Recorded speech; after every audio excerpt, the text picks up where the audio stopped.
नमस्कार विद्यार्थियों, श्रीमती मोहरी देवी तापड़िया कन्या महाविद्यालय जसवंतगढ़ के यूट्यूब चैनल पर एक बार पुनः आपका हार्दिक स्वागत और अभिनंदन है। मैं प्रवक्ता चंद्र प्रकाश गुर्जर। आज की क्लास हमारी बीए तृतीय वर्ष के छात्रों हेतु इतिहास विषय की होगी। इतिहास विषय के दौरान अगर बात की जाए तो निरंतर विश्व इतिहास का हम अध्ययन कर रहे हैं। विश्व इतिहास के तहत हमने जो इटली के एकीकरण को पूर्ण कर लिया, जर्मनी के एकीकरण को पूर्ण कर लिया। आज हम बात करने वाले हैं जो फ्रांस के शासक नेपोलियन तृतीय के बारे में। नेपोलियन तृतीय की विदेश नीतियों के बारे में विशेषतः उल्लेख करेंगे। उससे पहले हम आज की क्लास में जिक्र करेंगे कि किन परिस्थितियों में नेपोलियन तृतीय को वहाँ का सम्राट बनने के लिए जो सहायक होती है, जो परिस्थितियां अगर बात करेंगे, किन परिस्थितियों में जो वह सम्राट बनता है, बात की जाए फ्रांस का, उन चीज़ों के बारे में हम आज जिक्र करेंगे। मुख्यतः नेपोलियन तृतीय की भूमिका के बारे में, ऐतिहासिक पृष्ठभूमि के बारे में हम जिक्र करेंगे कि उससे पहले फ्रांस की स्थिति कैसे थी और किन परिस्थितियों से सहायता इसको मिलती है और ये फ्रांस में एक शासक के रूप में, क्या सम्राट के रूप में जो प्रतिष्ठित हो जाता है। तो उन परिस्थितियों में उसके पश्चात हम देखेंगे नेपोलियन तृतीय के द्वारा जो किस तरीके से विदेश नीतियों का संचालन किया जाता है फ्रांस का सम्राट बनने के पश्चात। जैसा कि हमने देखा, ये वही नेपोलियन तृतीय है जो बात की जाए जर्मनी का एकीकरण जिससे युद्ध के पश्चात पूर्ण होता है, प्रसा और फ्रांस का जो सीडान का अंतिम युद्ध होता है 1871 ईस्वी की बात है। तो उस वक्त है जो ये फ्रांस का शासक था। तो उन परिस्थिति में हम देखेंगे इससे पहले ये शासक कौन सी परिस्थिति में बनता है, इसके लिए जो किस तरीके से फ्रांस की इससे पूर्व कैसी जो स्थिति रहती है, उसी का हम मूल रूप से आज जिक्र करेंगे। तो हम देखते हैं कि पहले 1848 ईस्वी में फ्रांस में क्या होती है, एक क्रांति दोबारा होती है। पहले तो हमने 1789 ईस्वी वाली क्रांति देखी, उसके पश्चात हमने देखा कि नेपोलियन बोनापार्ट किस तरीके से वहाँ का शासक बन जाता है। अब उसी दौरान हम देखेंगे 1848 ईस्वी में जो एक पुनः क्रांति होती है, जो उसके पश्चात जो बात की जाए फ्रांस में द्वितीय गणराज्य की स्थापना होती है। उससे पहले भी गणराज्य की स्थापना हो गई थी। अगर बात की जाए तो नेपोलियन के पतन से पूर्व गणराज्य ही था, डायरेक्टरी के शासन वगैरह उसका हमने जिक्र किया था। तो उसके पश्चात धीरे धीरे किस तरीके से राजतंत्र की पुनर्स्थापना होती है। तो 1848 ईस्वी में क्या होता है, पुनः फ्रांस में जो द्वितीय राजतंत्र की स्थापना होती है, जिसके तहत क्या होता है, अंतरिम सरकार का गठन कर दिया जाता है। उस सरकार के माध्यम से क्या किया जाएगा, फ्रांस का शासन संचालन जो किया जाएगा। अब ये जिम्मेदारी, अब इसमें क्या होता है कि दो ग्रुप होते हैं मुख्यतः बात की जाए सरकार में, एक तो गणतंत्रवादियों का और एक समाजवादियों का। गणतंत्रवादियों के सिद्धांतों में फ़र्क रहता है और समाजवादियों के सिद्धांतों में फ़र्क रहता है। उनके मध्य जो टकराव की परिस्थितियाँ रहती है, ऐसी परिस्थितियाँ इसको जो बात की जाए नेपोलियन तृतीय को जो वहाँ का शासक बनने के लिए जो क्या करती है, माहौल तैयार करती है। तो उन परिस्थितियों में हम वहाँ फ्रांस के बारे में, यानी कि जो नेपोलियन तृतीय के शासक बनने से पूर्व आज की क्लास में मुख्यतः जो फ्रांस की परिस्थितियों के बारे में जिक्र करेंगे। फ्रांस की परिस्थिति कैसे होती है जब ये अंतरिम सरकार का गठन होता है 1848 ईस्वी में, द्वितीय गणराज्य की स्थापना होने के पश्चात वहाँ नवीन संविधान का निर्माण किया जाता है और किसी तरीके से जो बात की जाए जो इनमें शासन संचालन से संबंधित मतभेद हमें देखने को मिलता है। अब ये जो समाजवादियों का नेता मुख्यतः होता है कौन, आपके लुई ब्ला नाम का एक नेता होता है, ये समाजवादी होता है। और ये लामार्टिन है, ये गणतंत्रवादी जो गणतंत्र का समर्थक होता है। इन दोनों नेताओं का मुख्य रोल यहाँ रहता है बात की जाए। और धीरे धीरे हम देखेंगे ऐसी कौन सी परिस्थितियाँ जिम्मेदार होगी जो नेपोलियन तृतीय को वहाँ का फ्रांस का शासक बना देगी। अब जो सरकार, अंतरिम सरकार का गठन होने के पश्चात इनके विचारों में जो हमें जो क्या है भिन्नता देखने को मिलती है, गणतंत्रवादियों और समाजवादियों के विचारों में जो विभिन्न प्रकार की जो विभिन्नताएं हमें देखने को मिलती है, जिसके तहत समाजवादियों के सिद्धांत अलग होते हैं और गणतंत्रवादियों के सिद्धांत अलग होते हैं। गणतंत्रवादी केवल राजनीतिक परिवर्तन चाहते थे और निरंकुश राजतंत्र की जगह लोकतंत्रीय गणराज्य की स्थापना करना चाहते थे। गणतंत्रवादी है जो उसके समर्थक तो ये चाहते थे कि सिर्फ राजनीतिक परिवर्तन हो, जो निरंकुश राजतंत्र यानी अब तक जो राजा का अस्तित्व था उसे समाप्त करके जो लोकतांत्रिक गणराज्य की स्थापना कर देनी चाहिए, सिर्फ इतना ही परिवर्तन हो जाता। लेकिन समाजवादी यहाँ तक संतुष्ट नहीं थे। समाजवादियों की अगर बात की जाए, समाजवादी इस बात से संतुष्ट नहीं थे। समाजवादी चाहते थे कि समाज में जो दलित वर्ग है उसको भी जो स्थान दिया जाए, उसकी क्या भूमिका हो ये निश्चित किया जाए। अब समाजवादियों का कुछ मत और सिद्धांत अलग ही था, इसी बात को लेकर तो इनके मध्य जो विवाद की स्थिति हमेशा से बनी रहती थी।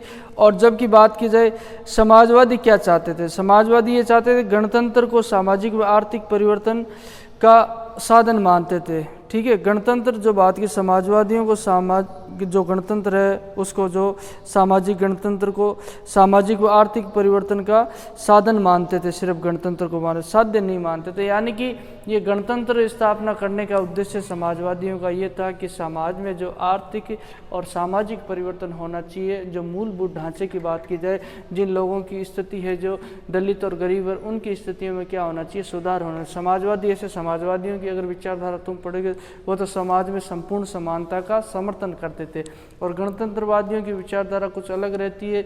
हालांकि बात की जाए इस सरकार में जो बहुमत किसके पास रहता है, गणतंत्रवादियों के पास बहुमत रहता है, और ये समाजवादी क्या होते हैं, अल्पमत होते हैं। लेकिन ये अल्पमत होने के साथ साथ अगर बात की जाए तो इनकी जो मजदूर वर्ग है, कृषक वर्ग है, उन पे क्या होती है, अच्छी खासी पकड़ होती है। जो सामान्य जनता होती है उस पर अच्छी खासी पकड़ होती है। और ये समाजवादी राजनीतिक परिवर्तन के साथ साथ सामाजिक व आर्थिक परिवर्तन भी लाना चाहते थे। अब वे गणतंत्र के माध्यम से देश में दलित वर्ग के हित में समाज का पुनर्गठन करना चाहते थे। समाजवादियों के जो काम करने का तरीका अलग ही था। अगर बात की जाए ये जो क्या चाहते, गणतंत्र के माध्यम से सामाजिक और आर्थिक संपूर्ण परिवर्तन चाहते थे, लेकिन गणतंत्रवादी ऐसा परिवर्तन नहीं चाहते थे। अब ये जो गणतंत्र के माध्यम से क्या करना चाहते, दलित वर्ग की स्थिति को सुधारना चाहते थे। अब अंतरिम सरकार में गणतंत्रवादी बहुमत और समाजवादी क्या होते हैं, अल्पमत होते हैं। लेकिन समाजवादियों का सामान्य जनता पर, मजदूर वर्ग पर काफ़ी प्रभाव हमें देखने को मिलता है, इनकी पकड़ हमें अच्छी खासी देखने मिलती है। और इसी बातों को लेकर हम देखेंगे कि शुरुआती दौर में दोनों समाजवादी दल है और गणतंत्रवादी दल है, इनमें क्या होता है, संघर्ष बना रहता है। शुरुआती दौर में अंतरिम सरकार का गठन तो कर दिया गया, लेकिन कामकाज इससे क्या होता है, काफ़ी प्रभावित होता है। शुरुआती दौर में बात की जाए तो एक ही विवाद इनके समक्ष आता है। सबसे पहले बात की जाए, अब ये जो अंतरिम सरकार का गठन हुआ इस गठन में धीरे धीरे जो हम देखेंगे किस तरीके से जो नेपोलियन तृतीय इस अंतरिम सरकार से जुड़ता है, और उसके पश्चात वह कैसे जो फ्रांस का शासक बनता है, उसके पश्चात किस तरीके से उसके द्वारा अपनी विदेशी नीतियों का क्या किया जाता है, संचालन किया जाता है। अब उसके सम्राट बनने से पूर्व की स्थिति के बारे में जिक्र करते हैं कि फ्रांस में उससे पहले कैसी स्थिति थी। तो 25 फरवरी 1848 ईस्वी को फ्रांस के राष्ट्रीय ध्वज को लेकर दोनों पक्षों में क्या होता है, विवाद होता है। इसमें विवाद है जो समाजवादी और गणतंत्र, राष्ट्रीय ध्वज कौन सा होगा, कार्य पद्धति के संचालन को लेकर भी विवाद होता है, राष्ट्रीय ध्वज को लेकर विवाद होता है। गणतंत्रवादी तो कहते हैं कि तिरंगे झंडे को राष्ट्रीय ध्वज बनाएंगे, लेकिन समाजवादी कहते हैं कि लाल झंडे को हम राष्ट्रीय ध्वज बनाएंगे। इस बात को लेकर दोनों के मध्य क्या हो जाता है, विवाद हो जाता है। लेकिन अंत में ये विवाद किसके द्वारा सुलझाया जाता है, लामार्टिन जो गणतंत्रवादी होता है उसके द्वारा एक प्रभावशाली भाषण दिया जाता है। उस भाषण के माध्यम से इस विवाद को सुलझा दिया जाता है। समाजवादी इस बात के लिए सहमत हो जाते हैं और अंत में जो तिरंगे झंडे को राष्ट्रीय ध्वज फ्रांस का मान लिया जाता है। अब उसके पश्चात इनके द्वारा जो कार्य पद्धति है इसमें टकराव की स्थिति देखी जाती है, यानी कि फ्रांस में जो शासन है अब एक सरकार के, अंतरिम सरकार के माध्यम से शासन संचालन किया जा रहा था, और उसमें समाजवादियों और इनके मध्य जो कार्य पद्धति को लेकर जो टकराव गणतंत्रवादियों के मध्य देखने को मिलता है।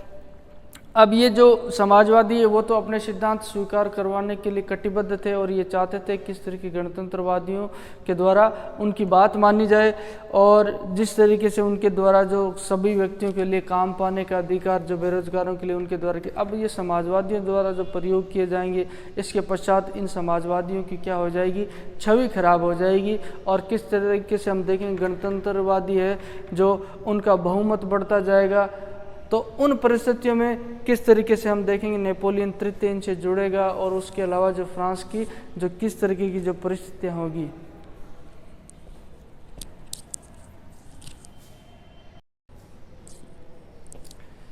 तो विद्यार्थियों आज की क्लास में अगर बात की जाए तो हमने जिक्र किया है जो नेपोलियन तृतीय फ्रांस का सम्राट बनने से पूर्व फ्रांस की स्थिति क्या रहती है। जैसे हमने पिछली क्लास में इटली और जर्मनी का एकीकरण पूर्ण किया था, जिसके तहत नेपोलियन तृतीय को पराजित कर दिया जाता प्रशा के द्वारा, यानी कि जो चांसलर के द्वारा बात की जाए, बिस्मार्क के द्वारा।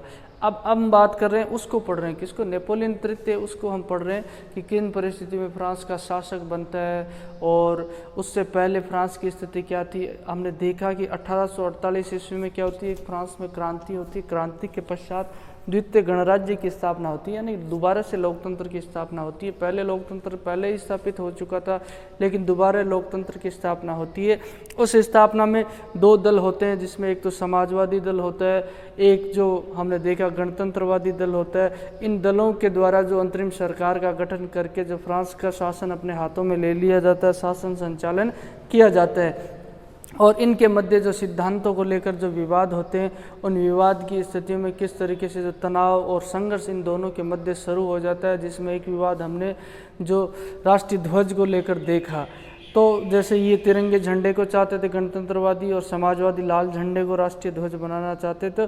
तो इनमें कार्य को लेकर जो फ्रांस में जो शुरुआती दौर में जिनमें टकराव की स्थिति रहती है, उससे ऐसी परिस्थितियां पैदा होती है कि नेपोलियन तृतीय को वहाँ का सम्राट बनने के लिए उचित जो अनुकूलन वातावरण जो उपलब्ध हो जाता है, और वह धीरे धीरे जो बात करेंगे फ्रांस का सम्राट बन जाता है। और उसके पश्चात किस तरीके से उसके द्वारा अपने विदेश नीतियों का संचालन किया जाता है, यानी कि ऑस्ट्रिया के साथ कैसे संबंध रखे जाते हैं, इटली के साथ कैसे संबंध रखे जाते हैं, उसके अलावा प्रशा के साथ कैसे संबंध रहते हैं, उसके अलावा जो बात करेंगे हम जो ब्रिटेन के साथ संबंध, उनके बारे में हम जिक्र करेंगे। और किस तरीके से उसके द्वारा जो फ्रांस का सर्वेसर्वा बन जाता है वह देखेंगे। तो बोलिए, यहाँ तक आपको कोई चीज़ समझ में नहीं आई हो, किसी तरह की समस्या हो, शंका हो, तो आप निसंकोच पूछ सकते हो। मूलतः आज हमने पृष्ठभूमि को समझने का प्रयास किया। ये काफ़ी जटिल और कठिन है, क्योंकि शुरुआती तौर से हम नहीं ले रहे हैं इसको, बीच में थोड़ा गैप हो गया था। तो कि मूलतः आसान भाषा में तुम्हें बताऊं तो मैं ये जो नेपोलियन तृतीय के शासक बनने से पहले फ्रांस की जो स्थिति कैसी रहती है उसका हम जिक्र कर रहे हैं।